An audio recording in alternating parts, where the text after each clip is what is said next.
We have a problem. Endermen are spawning in the warped forest over there. They pick up mushrooms and other blocks so they don't despawn. And then they teleport into my base. And I'm starting to fear for my life. So welcome to the All I Never Did single play world. I'm DiiKoj, and long-time viewers might remember that I've tried to get rid of the Enderman here several times before. The first time I placed boats everywhere, and it kind of worked. It trapped the Enderman, of course, until they all were full, but it looked so messy somehow.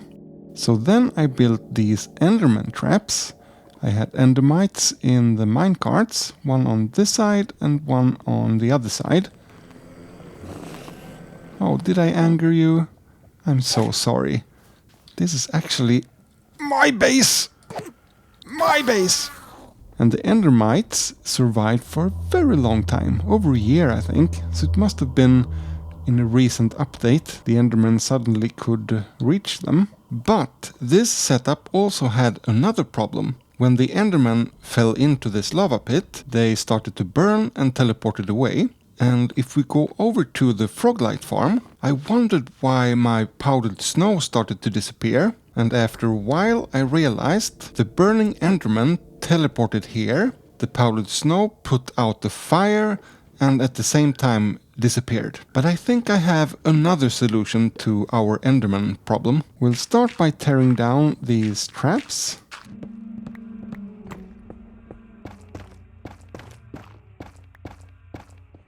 Nice, we have a clean slate here again. And now we're going to produce our new bodyguards out of thin air. Of course, I'm talking about... Oh no, can I walk backwards? Of course, I'm talking about iron golems.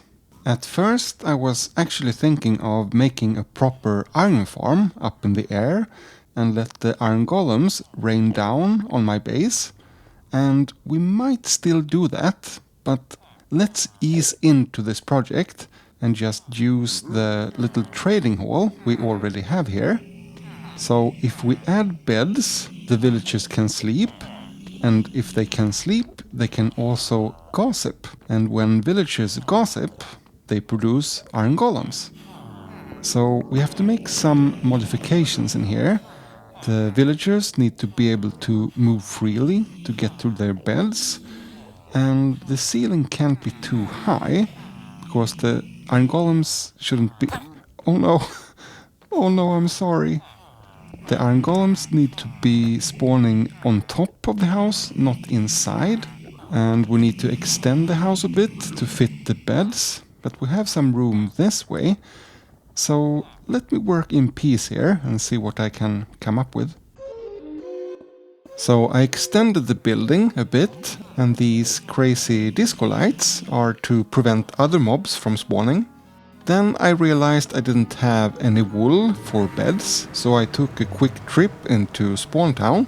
I was thinking orange wool for orange beds would look nice, and perfect timing. As soon as I put down the beds, the villagers went to sleep.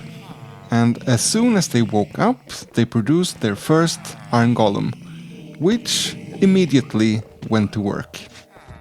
Very nice, and I think I have, pumpkin heads. If you switch this out, and you come with me, and then we go on a little killing spree. My pet bodyguards. Smash! Whew! Let's clean up this place. Lovely. This is fun. There's no way to escape. Oh, he went inside. I hope it freezes to death. Oh look, already one more. We will have so many bodyguards here. The best thing is, if my bodyguards die, I get free iron.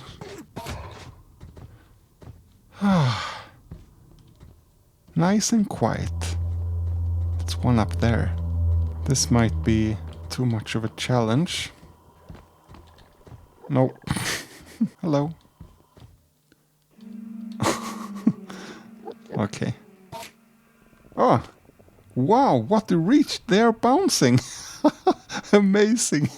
Oh, this is the most fun I've had at this base in a long time.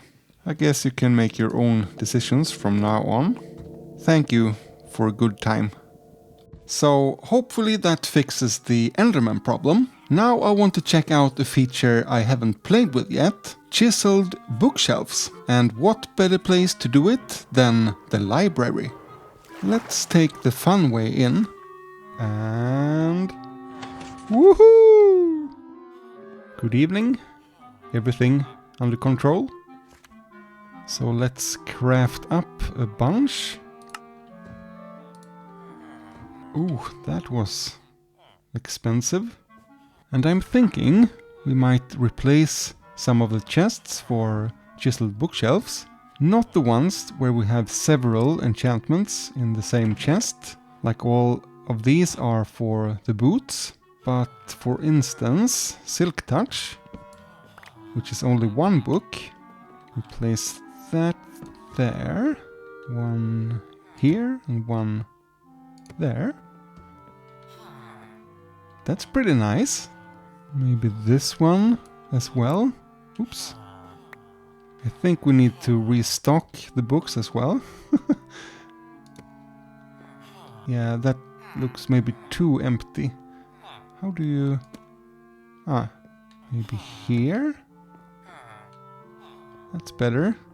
Now it's a face sticking out the tongue. Let's do some more. Projectile protection. Boop. And maybe boop.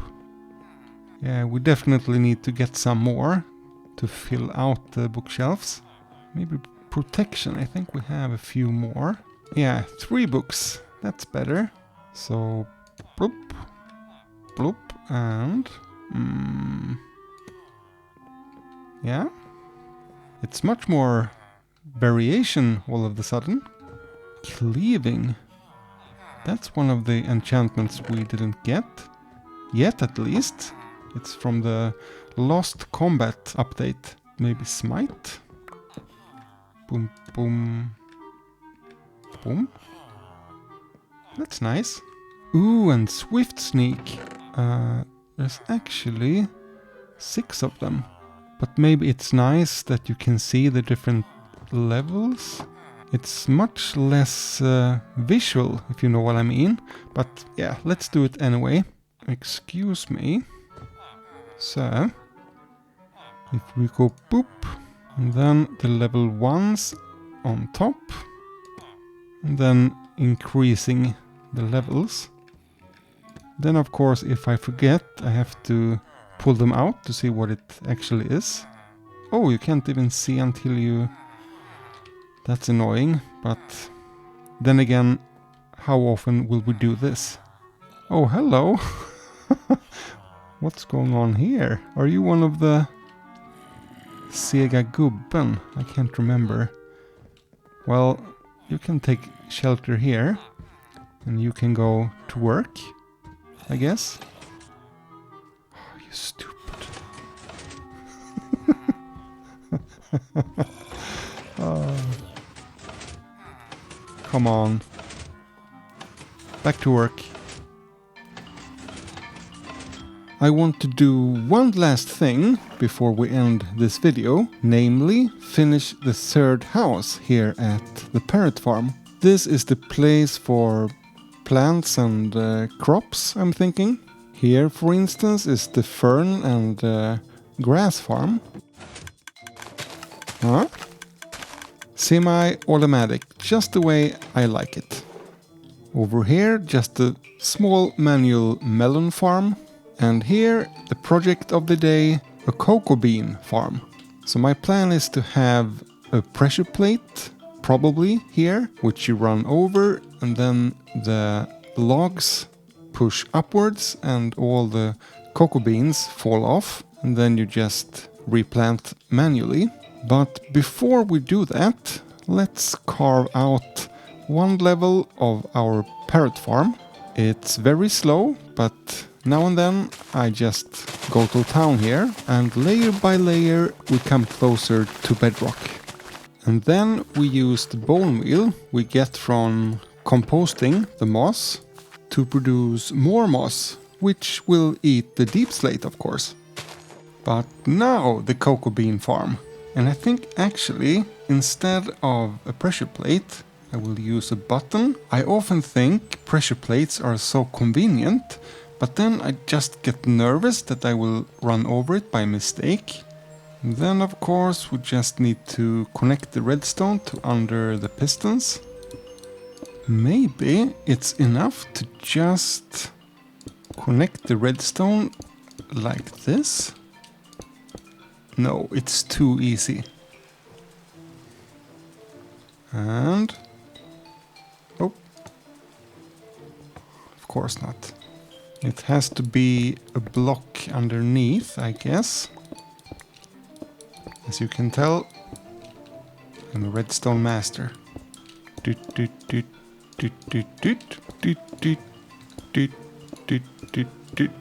How about now? Oh yes. Perfect, except... oh no. Ah, of course. So we need piston pushing the logs downwards as well. That makes things a lot more complicated all of a sudden. Okay, new plan. The pistons will go sideways instead. I tried to figure out how to power them, and this was the best I could come up with. The redstone from the bottom goes under here and then up an observer tower, and then into the pistons. That means they will trigger twice, but maybe that's just fun, you know? So then the pulse this way just have to be delayed a little bit so that it shifts back again, you know?